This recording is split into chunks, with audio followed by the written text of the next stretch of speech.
Sometimes movies get called out for their movie titles being odd or not related to the movie at all. And other times, it's the complete opposite of that. And the title may as well have been the pitch line, tagline, and synopsis all at the same time. The question, however, is was it good? Find out as we attempt to prove to you that 8 heads in a duffel bag is not that bad.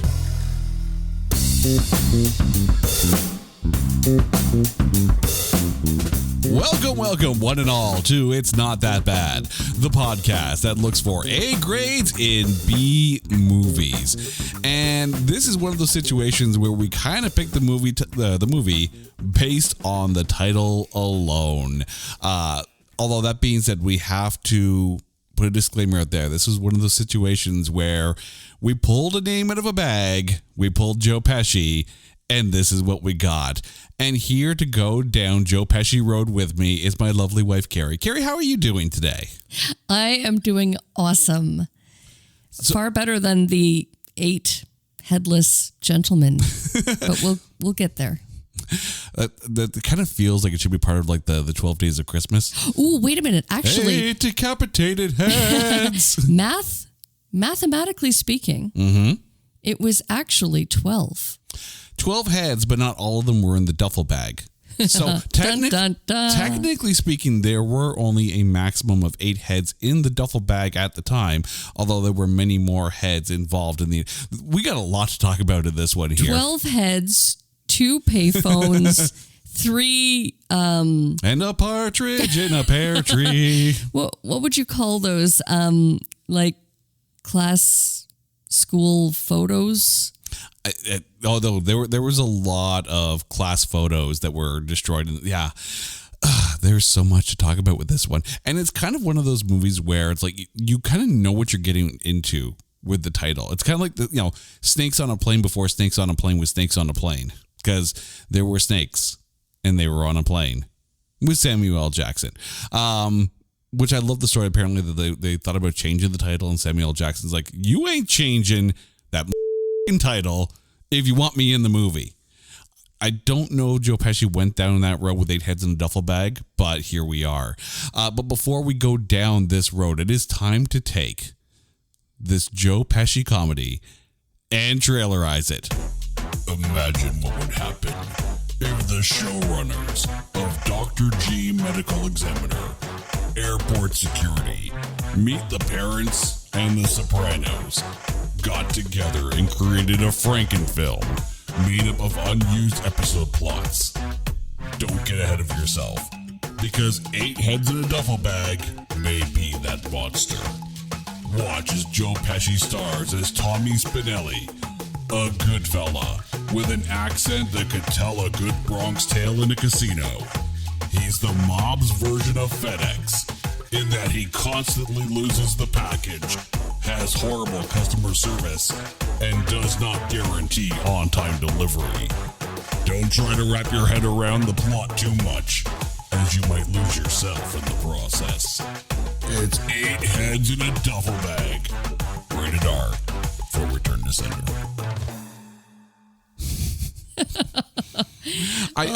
No. I feel like I should apologize to FedEx, but I'm not gonna. Oh. Yeah. I went there. Right now, there's someone sitting there waiting for a FedEx package going, I feel that pain. I do. But let's get into what this movie is. This movie stars Joe Pesci, Christy Swanson, Andy Como. Now, I'm not going to lie. I had zero idea who Andy Como was. Never didn't recognize him or anything. So I had to take a look at his filmography. He was also in 1 Hour Photo, and he was in Huff. And that's okay. 1 Hour Photo, good movie. I like that one. But here's where it really hit home. He played Forrest Gump in the Weird Al Yankovic music video for Gump. Yeah. Wow. And now you're trying to picture him. That's and you're awesome. Like, yeah, it kind of makes sense. He's Gump. He's Gump. It's in his head. He's in 8 heads. Oh. Yeah, it also stars George Hamilton, Diane Cannon, David Spade, and Todd Luizzo. However, there is an almost starring in this one here. In the role of Ernie, as played by David Spade, it almost starred Will Smith. The look on your face, just like, yeah, no. And can't see it. Yeah, I just can't see it. here's the thing. He apparently, according to IMDb, he apparently turned down $10 million from, that the studio was offering for this movie. And yeah, now I would say it was a wise choice. I'm starting to think, yes, absolutely. Now, keep in mind that this film came out in 1997, okay? In 96, he was in Independence Day, and in 1997, he was in Men in Black. So he had some good movies going on at the time and probably did not need 8 heads in a duffel bag. But that means they went from Will Smith to David Spade in that role. I'm not quite sure if it's a downgrade or upgrade at this point. The look on your face. Yeah, you know what? Funny enough, I actually enjoyed his friend's performance. Oh, better. Todd Louiso, yeah. Yeah. I found David Spade, we'll get there, but he was very non-David Spade in this role. To a point, but yeah, we will definitely get there. This film was the directorial debut of Tom Schulman, who would not direct another film until 2022, when he directed Double Down South. But he also wrote Dead Poets Society. So, he's got good writing credits, but up until last year, this was his only director credit. It was this and then nothing. Yeah. Right? However, it didn't do too well because at the Stinkers Bad Movie Awards, it won for most painfully unfunny comedy. Yeah. Just to give you an idea of just how bad it was, they beat out that year Father's Day, Gone Fishing, which also starred Joe Pesci, Mr. Magoo, and Rocket Man. That's not a good list of movies. And that clearly showed at the box office because when this film debuted on the April 18th, 1997 weekend, it debuted at number 9 with a measly $2 million. That's it. The highest grossing debut that weekend was Murder at 1600. It debuted at number 3. The number 1 film was Anaconda in its second week, with Liar Liar in number 2. But yeah, it debuted at number 9. Now, the film only had a budget of $3 million and had a worldwide gross of $3.6 million. So I guess it made its money back, but the critics didn't like it. This film over on Metacritic has a Metascore of 15. And over on Rotten Tomatoes, it has an audience score of 35 and a tomatometer of 10. So before we get into the breakdown of this film, I have to ask you, is 10 too high or too low for this film? I'm supposed to find the good in the film. I would dare say it was on point. Is 10 fair? Maybe 15. I wouldn't go much higher. Which is kind of funny because I know the movies you like and you find funny, and I remember going to the Blockbuster with you and all that, and I remember seeing 8 Heads in a Duffel Bag on the shelf, and we're like, are we going to go down that road? And we usually found something else to go down with the 7 movies in 7 days. But it was always one of those things where you see the title and you're like, well, that could be fun. 8 Heads in a Duffel Bag. Pretty sure I know what it's about, but it definitely, leaves not much up to the imagination. And I think maybe that's part of it. Maybe if it were a little more esoteric. Unassuming. Yeah. I mean, I get it. But I mean, it is a quirky title. I'm not going to lie. The title alone has caught my eye on a couple of occasions, 8 Heads in a Duffel Bag. If you say, hey, let's go have some fun. Let's go watch 8 Heads in a Duffel Bag. And usually the look you get when you say that, it's like, huh? Which is usually kind of why I want to pick it, right? My best friend Morgan, who has appeared on this show before, he was on the Hudson Hawk episode, and I remember he and I would go to the video store. We would rent movies based on titles alone. There's a movie out there that I'm waiting for Morgan to come onto the show or come back to the show. Stuff Stephanie in the Incinerator. I distinctly remember that film being one of the ones that we rented based on the title alone. We need to go down that road. Morgan, come back. We need to go down Stuff Stephanie in the Incinerator road. I'm sorry. It has to happen. But yeah, this kind of falls under those quirky movie titles that's going to catch your eye. And yes, if you think you can judge a book by its cover, this is definitely that case of can you judge a movie by its title. But let's get into the breakdown of this film. And we have to start with Joe Pesci. Your thoughts on him? You know what? I always laugh at Joe Pesci. He pulls off the... At or with? No. He definitely pulls off the, I don't know, like the gangster in need of anger management therapy so well. Like, so incredibly well. Like, I find him so funny. And even in this one, he was funny, but it wasn't on the same level. I think that I might have put him on a pedestal, maybe, and I was kind of expecting that. Oh. Wow. But you know what? I liked him in the movie. I guess I just wanted more. I wanted more crazy, and he just seemed a little bit diluted. Or I don't know. Like, I liked the turnaround and the connection between the two main characters, but I'm sure more on that later.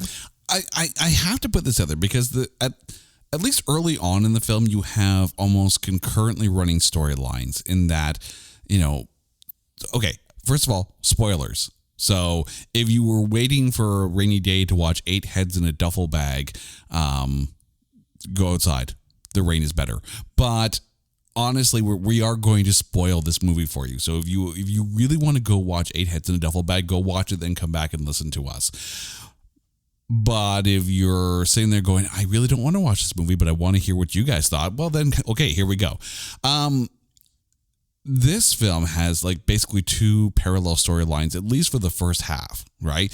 So what happens is Pesci's got these 8 heads in a duffel bag that he has to bring to this mob boss to prove that, this guy in this other town killed these guys, right?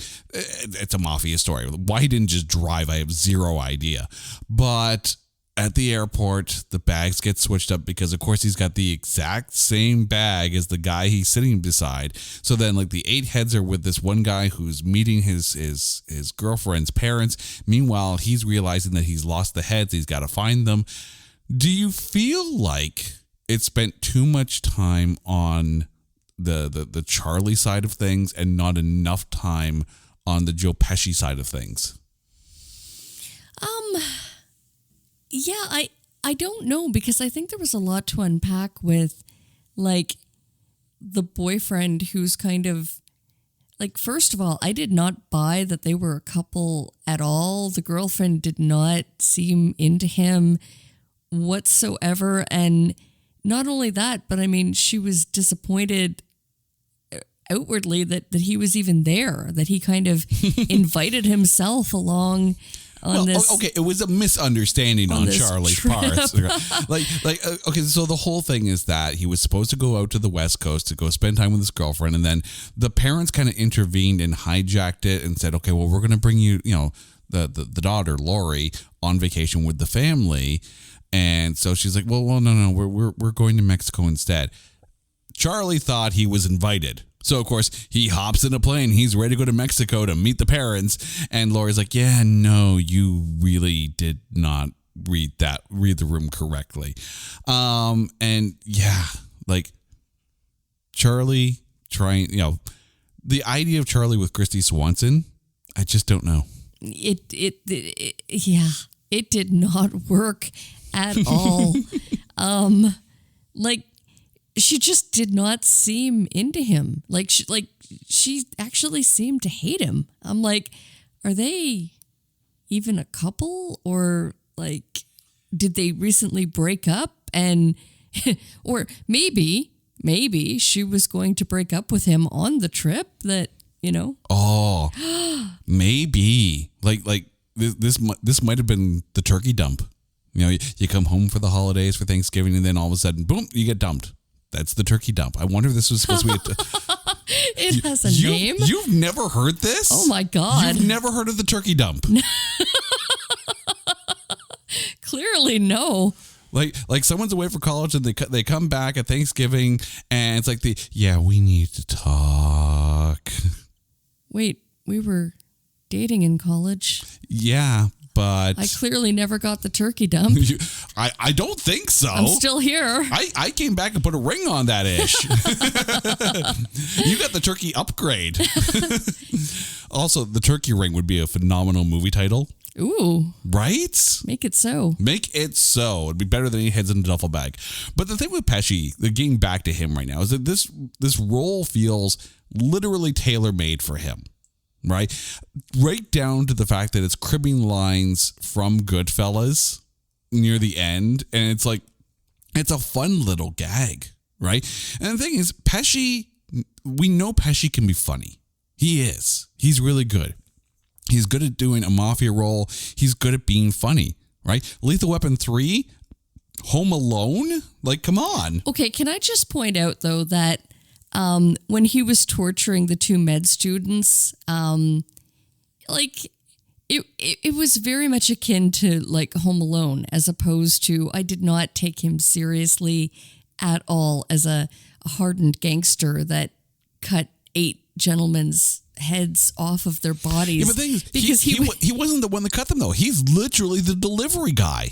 That's all his job is. Take this bag, bring it to the mafia guy. That's it. He's FedEx. Okay, so there's the thing. He really seemed a little diluted as far as a bad guy. He's Uber heads. Yeah.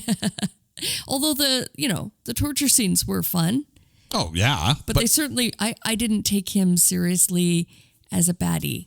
But, I mean, let's be honest. 1997, Joe Pesci is the biggest star in this film, and it felt like he was spending too much time away from Joe Pesci.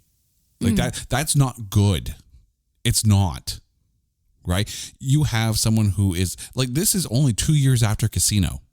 Right? This is peak Joe Pesci time, even though the Gone Fishing came out that same year. But it's still peak Joe Pesci time, and the majority of your movie is Charlie trying to punch upwards and, prove his worth to Laurie when clearly he is way out of his league. But I think they had a lot to unpack there. Oh, the puns are out today. Love it. Love it. But let's get to Andy Como, who stars as Charlie in this one. Your thoughts on Charlie? Again, yeah, like, I don't know. I could have been quite happy just seeing, again, like the story of Joe Pesci trying to like track down his bag of heads. Right? Give me more Pesci. But I mean, I'm going to quote Staged on this one. And if you listen to this show, you know that we stand the crap out of Staged. We're still waiting for season 3 to come over to Canada, so please, David Tennant, send us the episodes here. But he's a tad ineffectual in the role. It kind of feels that way, right? It feels like he's a discount Andrew McCarthy in this. Andrew McCarthy, of course, from Weekend at Bernie's and Mannequin. I am so glad you mentioned Weekend at Bernie's, because when I was watching that, and even tonight, I'm like, how am I going to, because I love Weekend at Bernie's. Yeah. And I'm like, how am I going to draw a parallel? But it really does kind of feel like Weekend at Bernie's. Yeah. It's like, sometimes a role is written for someone. We talked about this during America's Sweethearts, right? Billy Crystal wrote the role of Eddie for himself initially. So when John Cusack is reading some of or saying some of those lines, you can almost hear a Billy Crystal-esque delivery that it was intended for. Joe Pesci, Pesci's character feels like it's written for him. Charlie feels like it was written for like an Andrew McCarthy. Well, all I wanted to point out is that the difference in the relationship in like the relationship angle in Weekend at Bernie's is that the girl was actually really into him. Whereas in this, I think that it, the girlfriend finding the heads in the bag would have just been, or even, the mom. The mom was the first to find them. And she was like, sure that he was a killer or a murderer, Mm-hmm. I mean, that would have been a clear-cut case of like, okay, you're dumped, you're out of here. Like turkey dump. She didn't even really seem to need a reason to break up with him. He just, I don't know. He seemed, again, a tad ineffectual. Yes. He was just kind of there. I freaking love that show. I do. Sadness. If you have not watched Staged, like I'm just telling you this right now, go watch Staged. Staged is life. Just putting it out there. But then you got on the other side, you got Christy Swanson, of course, who plays Laurie. And this is fascinating because Christy Swanson is a very, very good actress, right? We're talking the girl who plays Buffy in the movie version of Buffy the Vampire Slayer, like and in Hot Shots, right? She's got some great comedy chops. And it feels like it's almost like a caricature role kind of thing, right? It's a stereotype. It's not a flushed out character. I so love that they drew attention to it, where he was like, "What happened to you? You're now dressing like Nancy Reagan." Like clearly, yeah. You can tell just with that line that there was some kind of turn in her character, because, I mean, from the moment that he showed up, I was like, are they even a couple, or did they recently, did she leave him a voicemail that he was at the tone alone and he didn't pick it up or something? Like, you know what I mean? It just kind of felt like. You said turkey dump was harsh, and you're like, at the sound of the tone, you're alone. Damn, girl. It felt like there was a breakup that he wasn't aware of, and he was just completely. And that's the weird thing about it, right? Because prior to him landing, I assume it was San Diego or something like that. Prior to him getting to California, all we know of Laurie's character is this picture that he's got in his wallet. At least, and I can't believe I'm going to use a Pauly Shore movie as a good comparison here. God, I wish this was a video podcast because your facial expressions are just like they tell a story better than I could ever tell on the microphone. You are wonderful. But that being said, like the movie Son-in-Law, right? Because we see Carla Gugino as she arrives at college, then we see, that first semester at college and how she changes kind of thing, and how her friendship with Pauly Shore changes her. And then she comes back and everyone's like, oh, you've changed. That made sense. We know nothing about Laurie prior to the opening credits of this film, which does it drops Charlie into this situation where it's like, are you sure you two were together? You're bang on this one here. I'm going to have to ask for sound bites from this particular episode to have as my ringtone. You're just going to literally make a playlist of sections of the podcast where I say, you're right, you're awesome, you're wonderful, you're beautiful, and all that kind of stuff, right? do I need to edit the super mixtape for you? Because I will, but yeah.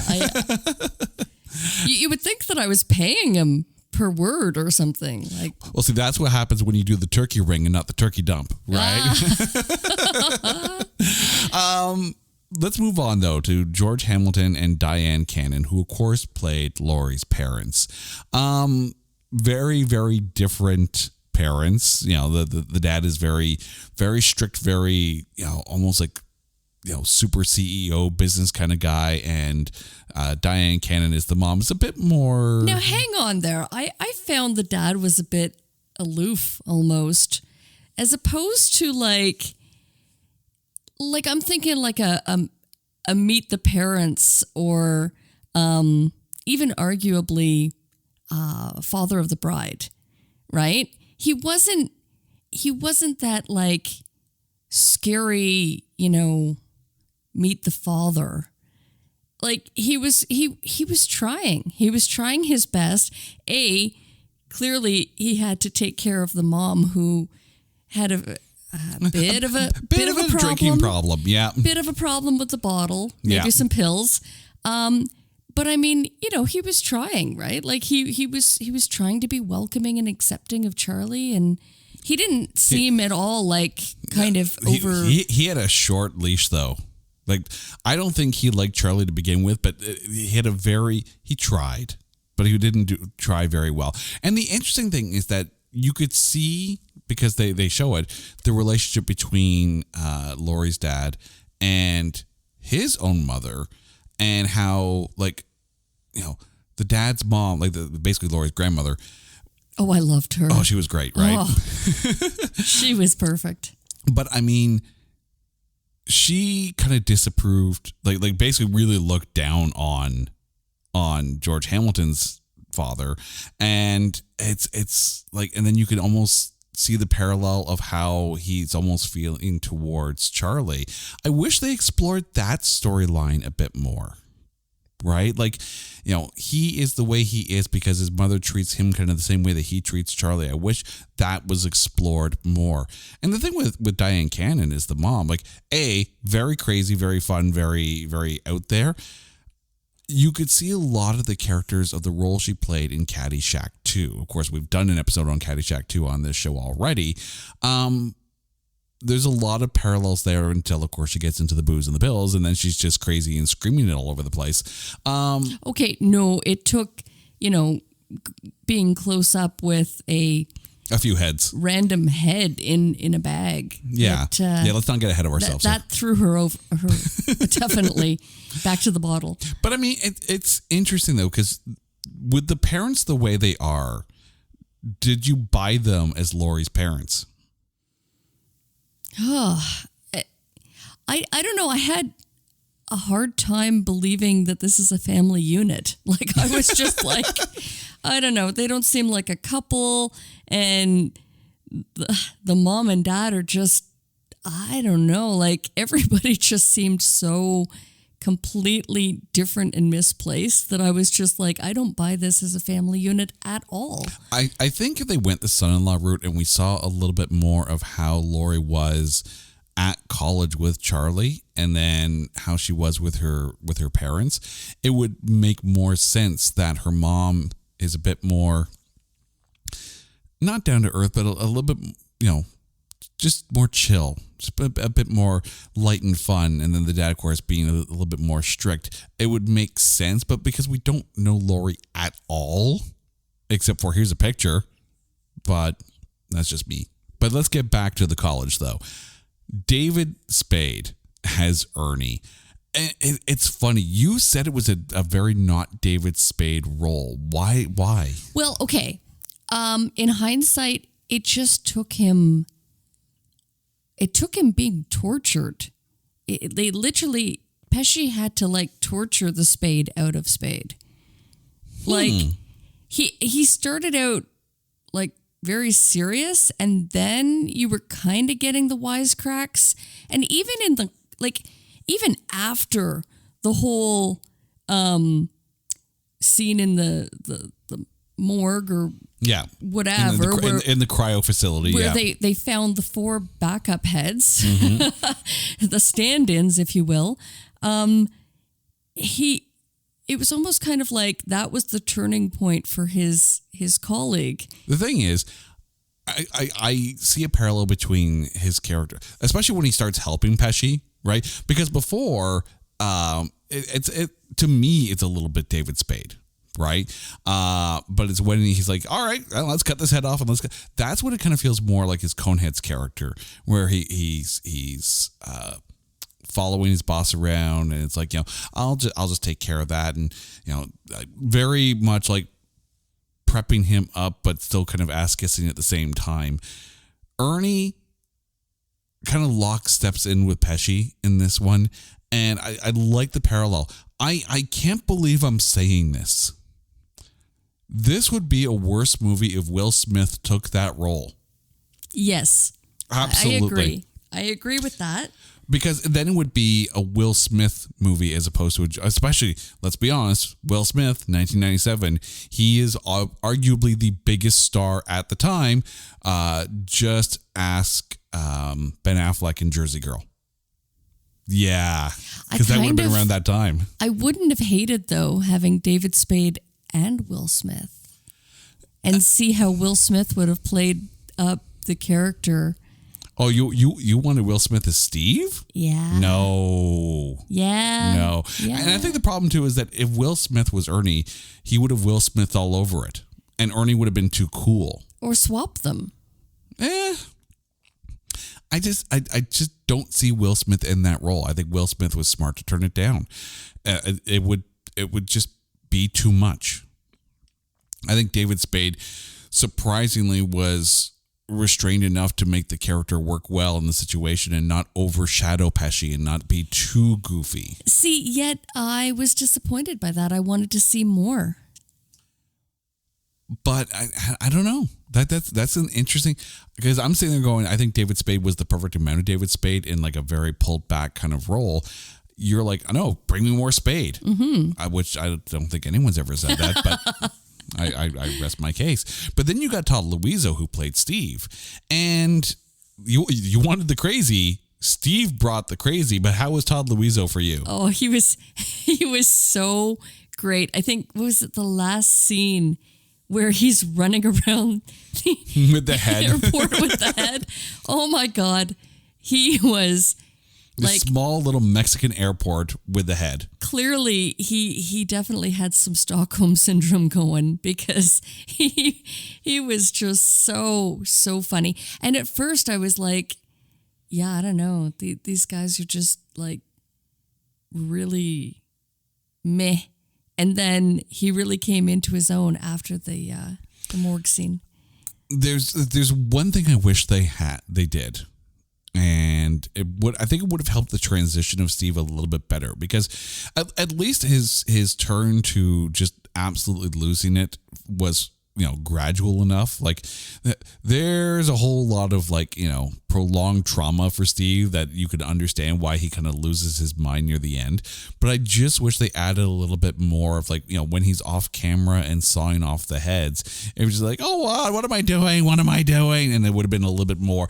It would have really sold the fact that by the time we see Steve again after they chop off all these extra heads, he has completely lost his mind.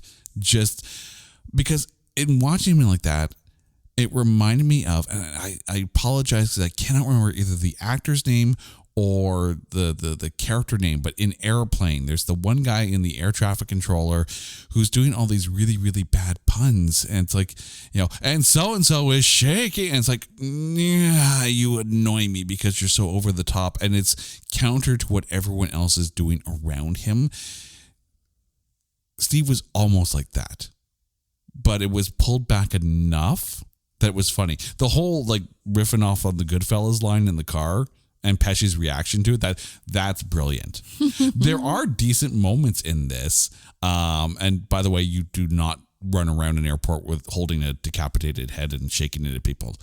You will not last. There's a few smaller roles in here, but were there any that stood out for you? Again, I really enjoyed the grandma. And can I spoil the hell out of it? Oh, we've already warned them. So if you're still listening by this point, you have given up on any hope of watching Aliens in a Duffel Bag. So here we go. Just enjoy the scene where they're driving over the cliff. And she gets booted straight out the van. They threw grandma out the car. Right? They literally threw Mama from the van. Yeah. Paco was fun for me. The guy working at the resort. Here's a guy I wish he did go a little bit more crazy. I wanted him to be a bit more like Manuel from Fawlty Towers. Yes. But he wasn't. It was You just needed something a bit more. And also, for the record, he can hear Christy Swanson in the room screaming, but he can't hear her talking very loudly about there being 8 heads in a duffel bag. Like, I get you come into the room when you hear a woman screaming. Okay, cool, fine, no problem. If you were walking by, honestly, ask yourself this. If you're in a hotel and you walk by a room and you hear someone screaming on the inside, there are 8 heads in that duffel bag. Do you not knock on the door and say, you're going to be okay? Do you need me to call someone? Exactly. Okay, but the laundromat scene was so funny.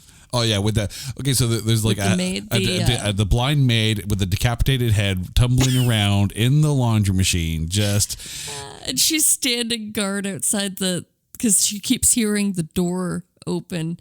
He's trying to get his head back. I guess the big question here is: did nobody question though? Hang on, I have a question. Oh, I have many questions about this film. Nobody questioned when they returned the head, which was clearly unwrapped. They rewrapped it. Nobody questioned it at all. They just gave him the head back. Right? Like, I mean, aside from the fact, and I kind of mentioned at the beginning of the podcast, this whole thing happens when Pesci tries to get on a plane with 8 heads in a duffel bag, and it doesn't feel like that long a flight. And the fact that he's able to go back and forth between the college and the I guess San Diego, I think it was. Drive the car. Do you have a car? Put the duffel bag in the trunk of the car, close the trunk, and then drive to where you're going. You don't need to deal with an airport. Like, I want to know what happened to the second gift for the parents. Yeah, they never. Yeah, and where did Lori find this, big macho Tibetan type statue? Like, was that at the gift shop? Because that would be kind of obvious. Like, there are so many questions. No, I think she stole that from the hotel. She stole it? Well, also, if Lori's so pissed at Charlie for coming to Mexico with him or with her, why does she then help him try to bury the heads in the middle of the desert? Like, I have questions. And I get that, I'm picking on a movie here that's called 8 Heads in a Duffel Bag. I want to know why she never said to her mom, "It's okay, Mom. I know you're not crazy." Like she could have at least had the decency to validate her mom and say, "It's okay, Mom. Like it's okay. It's not Charlie's fault, but this is the situation. And yes, you did see heads in the duffel bag.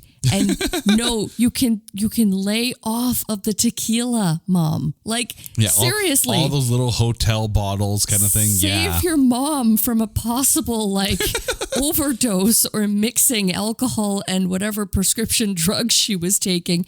Like, help a mama out, Right? Like, at least validate that she is not crazy and doesn't need to self-medicate on this one. And that everything's going to be okay. She never did that. How do you have that conversation on a family vacation? Like, look, Mom, I know you think you're kind of losing it a little here, but it's okay.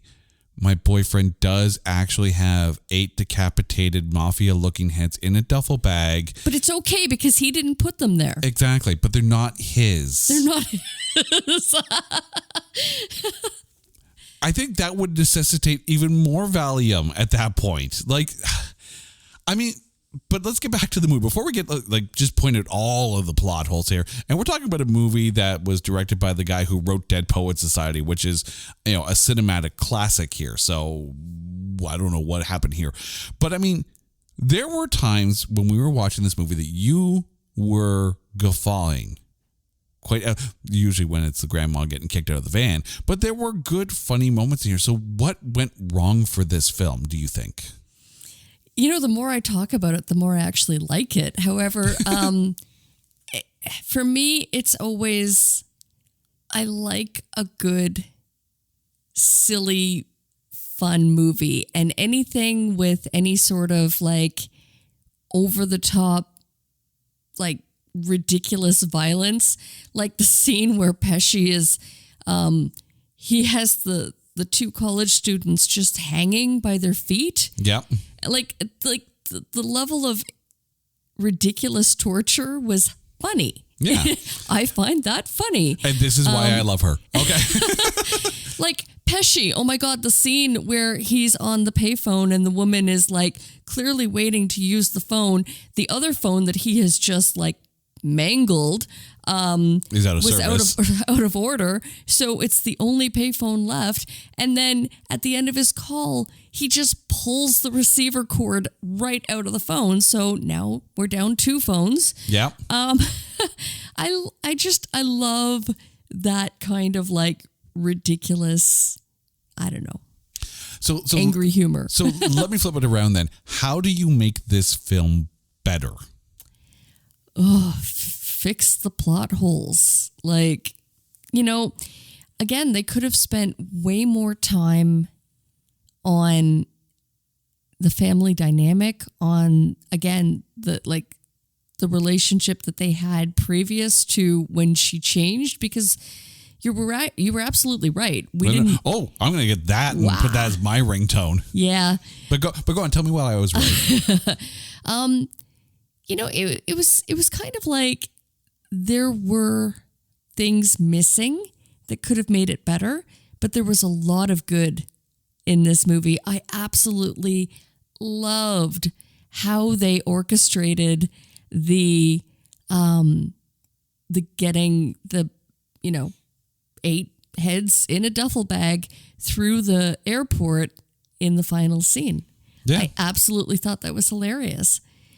I do know, did they ever get Dad out of the Mexican jail? Yeah, he was out, but he had his head shaved and something shaved into his head kind of thing. So, and I mean, this is George Hamilton we're talking about here. This is like a classic, like top-notch actor, and he's like being sent to a Mexican prison for having a decapitated mafioso head. I'm all for it. Again, the daughter never went to her parents' defense and never said, you know what? Yeah. It's okay. We know what's going on. We're going to help the, would a recast guy. Do you think a recast would help this film? I don't think so. I like a modernized version of it. No, I'm not saying do a remake with today's actors, but I'm thinking I know he was in Weekend at Bernie's, but I think Andrew McCarthy would have been better as Charlie as opposed to Andy Como. And I think you have to write Laurie's character better because you have a great actress in Christy Swanson. But I mean, can you see anyone else in these roles better?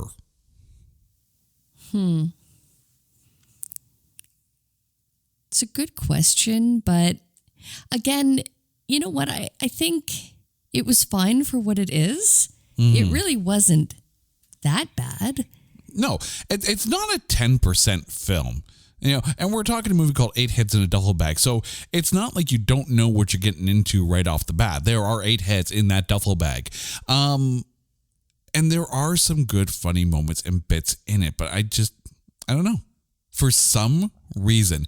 And it does feel like one of those movies that I know it went to the theaters. I know it had a big screen thing, but it feels like a straight to DVD kind of thing. And 97, yes, you could go straight to DVD. These days it would be like straight to Netflix. In the time, it went straight to VHS. Oh, that's right, eh? Yeah. And DVD, but I mean, 97, we had both. Well, no, we didn't get a DVD player till like 2000s. So, yeah, straight to VHS. But before we get to our MVPs, Twitter has spoken, and it's Greg over at Movie Date Night. So he says, gotta love a movie whose title isn't too pretentious or abstract yet not too simple. Looking at You playing from 2023. This movie does what it says on the box, and though it's a mildly forgettable film, I still enjoy a fun Pesci film. And it is. It's a fun Pesci film, and Joe Pesci is great when he's funny. He's great when he's mafioso, and you get a little bit of both in this. But in the pantheon of Pesci films, I have to ask you this.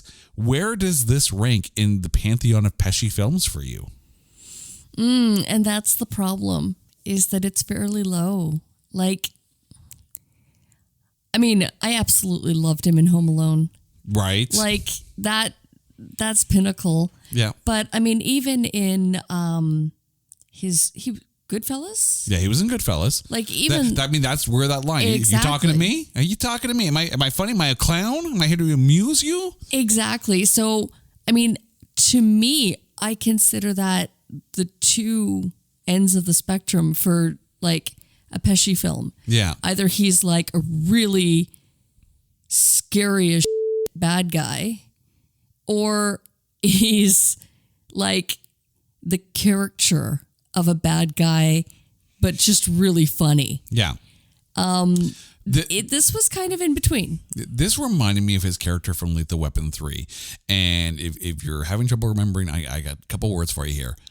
They you at the drive-thru, okay? They you at the drive-thru. This is that character, right? Here's a guy who works for the mafia, but he's not the guy who does the killing and all that. He's in this movie, he's the delivery guy. Then he was like the numbers guy. This is almost that role, just a different job. It's not a top Pesci film, but I don't think it's the worst. I don't know if I would put this character in my top 3, but I don't think I put it in the bottom 3. It's a meh. It's right in that middle, right? I could watch it. I could not watch it. It's not going to ruin my day either way.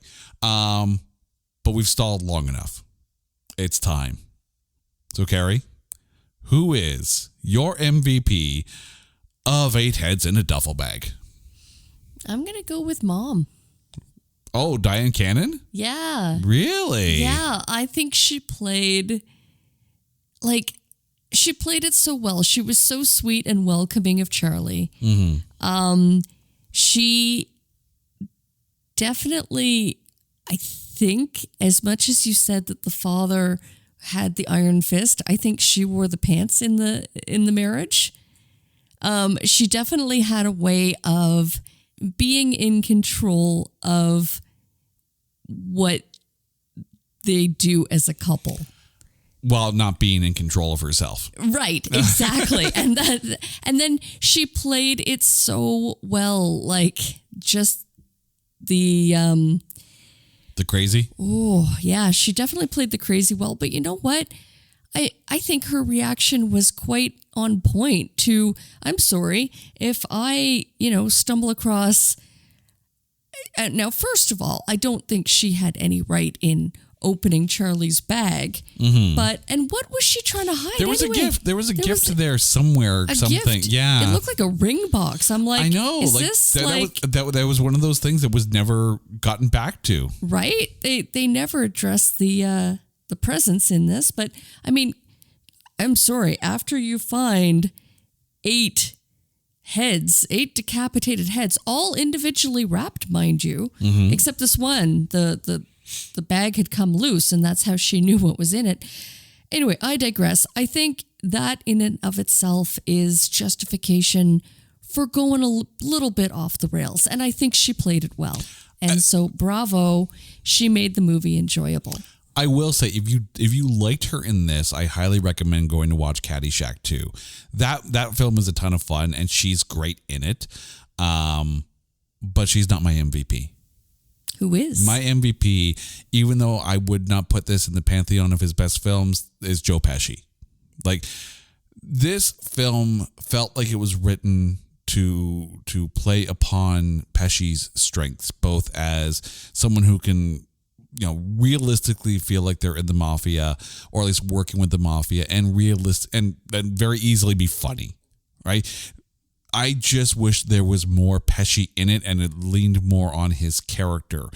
When we got past the whole Charlie meeting the parents thing and Pesci was more involved in the story, that's when the movie got a lot better. So less Charlie, more Pesci, and I'm all for that. Carrie, thank you so much for watching 8 Heads in a Duffel Bag. Can you imagine going to your wife saying, honey, let's spend a romantic evening and watch 8 Heads in a Duffel Bag? Try explaining to our kids, okay, listen, Mom and Dad have to watch this movie for the show. Maybe don't come into my office for the next 2 hours. Because we're watching 8 heads in a duffel bag. Yeah, which, by the way, the look on our children's faces when we said we had to watch a movie for the podcast, like, which movie are you watching? 8 heads in a duffel bag. So that's not for us, is it? No, probably not.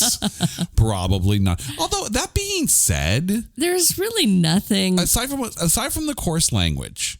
Like, if you don't mind your kids hearing, some potty words, it's not a violent film. It's not a disgusting film. It's all played for laughs. And before we sign off, though, there's a scene we have to talk about. And it's 8 singing heads on a table. There's a scene where Pesci's, he's asleep, he's having a dream, and he's got all these heads lined up on the table, and they start singing. Oh my God, how did I forget about mentioning this? Did this scene Mr. Sandman.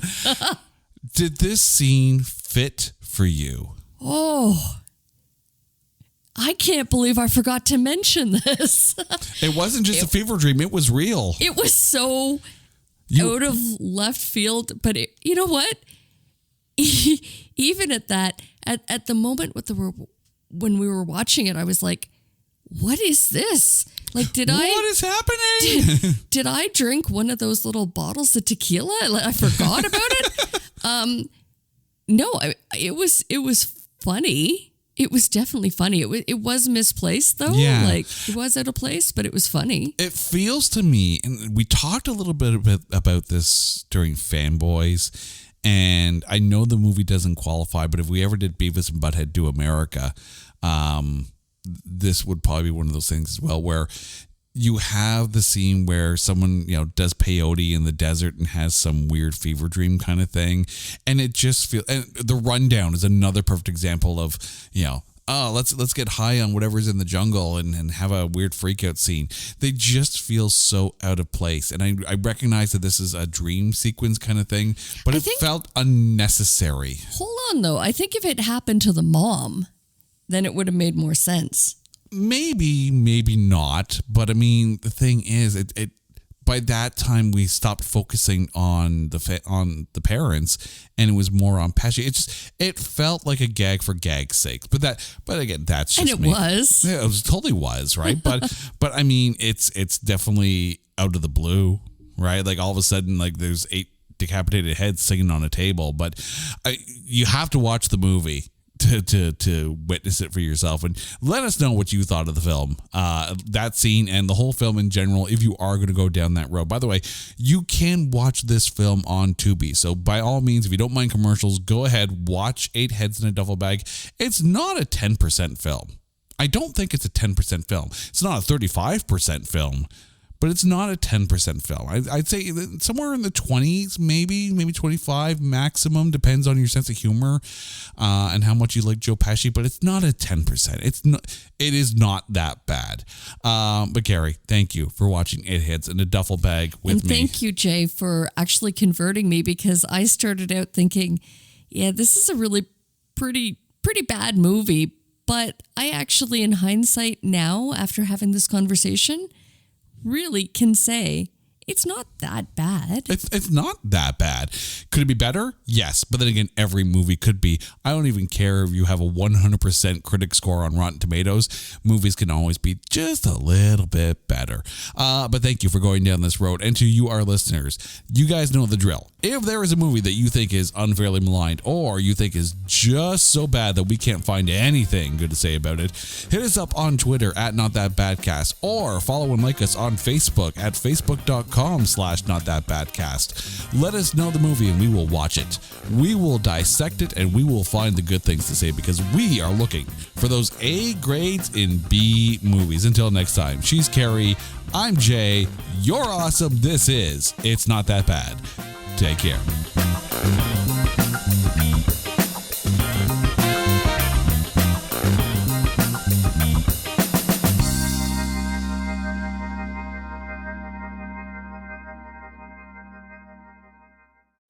Hey folks, Stefan Shirazi and Renee Richardson here from the Metallica Report. And we are proud members of the Pantheon podcast family, where the best of music and podcasts unite. We've got something pretty cool for you. We're giving away an exclusive Metallica merch package worth over $250. That's a whole lot of Scary Guys, skulls, M72, and other sought-after Metallica swag. And we've made it easy for you to win. Follow and share the Metallica Report, and you're in the game. Go to pantheonpodcast.com/Metallica, enter your email, and hit that button to be entered to win. And just like that, you're eligible for our monthly exclusive Metallica merch package. And guess what, rockers? You can enter every month, so just do it. And while we love our global brothers and sisters, the lawyers won't let us ship outside the U.S.